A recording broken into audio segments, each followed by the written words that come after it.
É oportuno a presente discussão do projeto que ora se propõe a aprovar nessa Casa Legislativa, que altera o zoneamento de determinada área na região de Pedras Altas, transferindo-a para uma área turística nível residencial 2, com a finalidade de auxiliar os moradores daquela comunidade para resolver questões inerentes ao passivo ambiental que existe ali naquela região.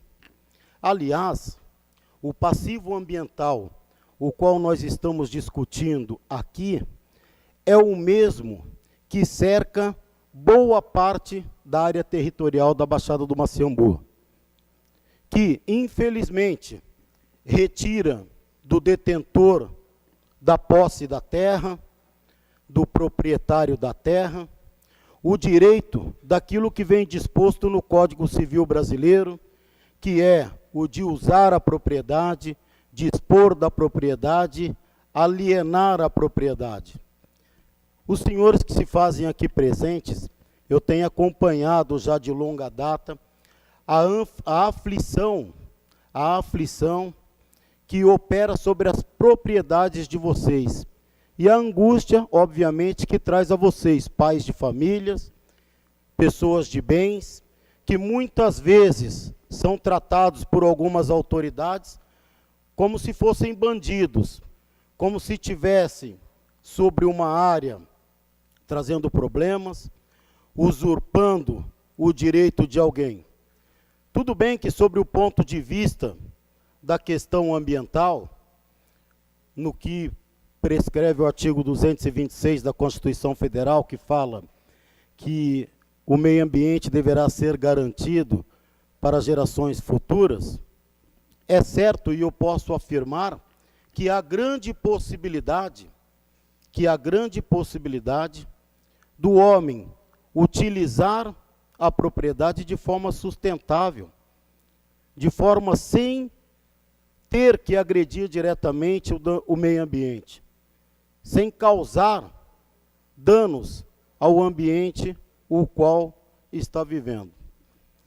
Especificamente sobre o tema que nós estamos discutindo aqui nesta noite, senhores, por conhecimento técnico, decorrente da profissão que exerço no meu dia a dia, advogado, inclusive militante na área ambiental, posso garantir aos senhores que pouco adiantará essa alteração do zoneamento lá naquela região. Isso eu já expliquei para alguns moradores daquela comunidade que já estiveram aqui no meu gabinete.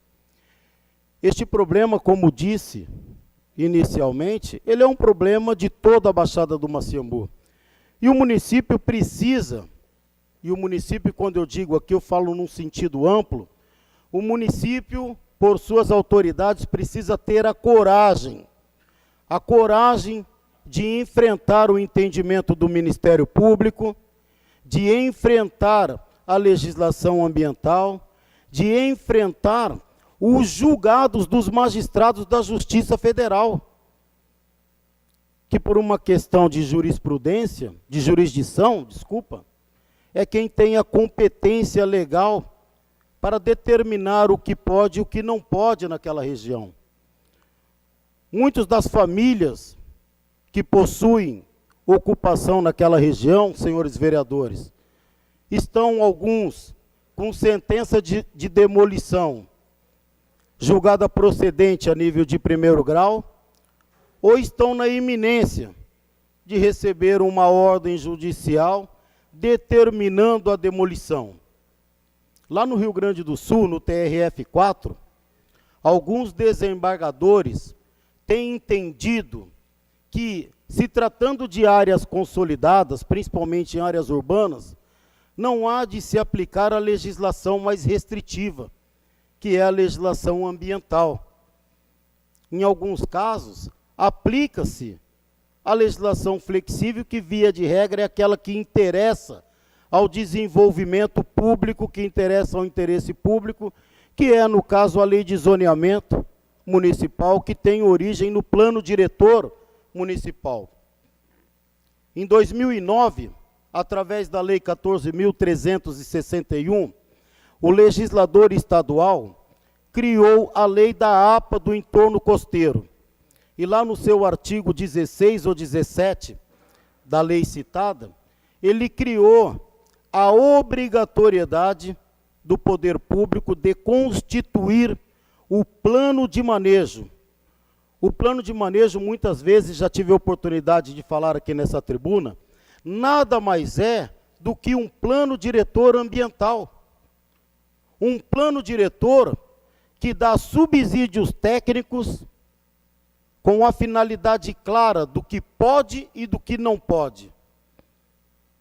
O município de Palhoça, por determinação da Lei 14.661, juntamente com a cidade de Paulo Lopes e com a cidade de Garopaba, já poderia ter criado o Conselho Gestor do Parque do Tabuleiro, da APA do entorno costeiro, desculpa, melhor dizendo, e até então não deu nenhuma iniciativa, não criou absolutamente nada. A Fátima, atual IMA, que é o Instituto do Meio Ambiente Catarinense, através de um decreto no ano de 2010, salvo engano, decreto 3159, avocou para eles todas as prerrogativas que haviam sido outorgadas ao município de Palhoça, Garopaba e Paulo Lopes.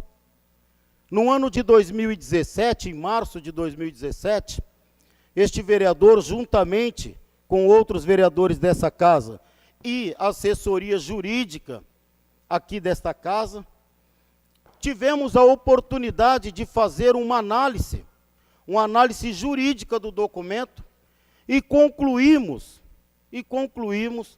a prática irregular que a Fátima, hoje a IMA, havia perpetrado no documento com a finalidade de retirar os poderes do município de Palhoça. Esse documento já tramitou na presidência da Assembleia, já esteve, inclusive, na Comissão de Constituição e Justiça da Assembleia, inclusive, o procurador jurídico da Comissão de Constituição e Justiça disse no seu parecer, e essa casa tem disponível este documento aqui no meu gabinete, e certamente também na presidência, que o Poder Legislativo de Palhoça está coberto de razão. Quando ele diz, aí é nas minhas palavras, não é na palavra dele, que a Fátima, a SDS e o governo do Estado furtou o direito de Palhoça de promover a gestão, juntamente com a cidade de Garopaba e de Paulo Lopes, da APA do entorno costeiro. O que quer significar essa gestão? Daria ao município e a esses dois municípios a possibilidade de trabalhar em cima do plano de manejo ambiental, com a finalidade de esclarecer a cada cidadão de bem dessa cidade. Porque essas pessoas de Pedras Altas que estão aqui, senhores, não tenho procuração para defendê-los, não. Mas conheço boa parte deles e posso dizer aos senhores, são pessoas de bem que estão tentando ocupar um espaço onde já possui o domínio da terra, alguns casos ali, muito antes da primeira lei ambiental do nosso país, que foi de 1965, que é o Código Florestal Nacional. Então, quer dizer, depois de 65, a lei veio, criou uma obrigação para eles, retirando direitos. E as autoridades municipais, as autoridades do Estado, nada fazem para garantir que o direito dessas pessoas sejam entregues. Hoje nós estamos aqui aprovando a alteração na lei do zoneamento municipal, criando lá uma TR3, uma TR2. O que quer significar? O plano diretor, através da lei de zoneamento municipal, vai reconhecer que o interesse público naquela área é sim o desenvolvimento imobiliário. Só que, infelizmente, eu tenho que dizer a vocês, pelo conhecimento jurídico que eu possuo, na hora que o magistrado federal for pesar esses dois instrumentos, ele vai utilizar a norma mais restritiva. Ele vai dizer que a norma ambiental, por ter um alcance difuso, um alcance amplo, ela deverá prevalecer sobre a norma municipal. Muito embora eu tenha um entendimento que não, porque o artigo 183 da Constituição Federal, ele fala claramente que o instrumento de desenvolvimento da cidade é o plano diretor. E se lá é área urbana, é cidade, e se é cidade, está amparado numa regra constitucional, que é tão igual quanto a regra do artigo 226 da Constituição Federal, que fala sobre a questão ambiental. Para finalizar, senhor presidente, recentemente eu trouxe a essa tribuna para discussão um despacho interlocutório do magistrado da Fazenda Pública aqui da comarca de Palhoça, em que o Ministério Público, através da 4ª Promotoria de Justiça, pediu a interdição de uma ocupação que estava sendo construída lá na região sul. E o magistrado, ao despachar, ele foi bastante claro na sua decisão.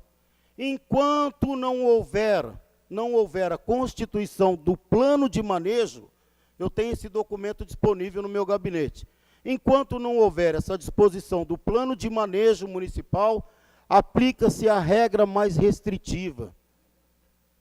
Regra mais restritiva é aquela regra que vem na questão ambiental e que diz o seguinte: as áreas de preservação permanente são não edificantes por um só efeito.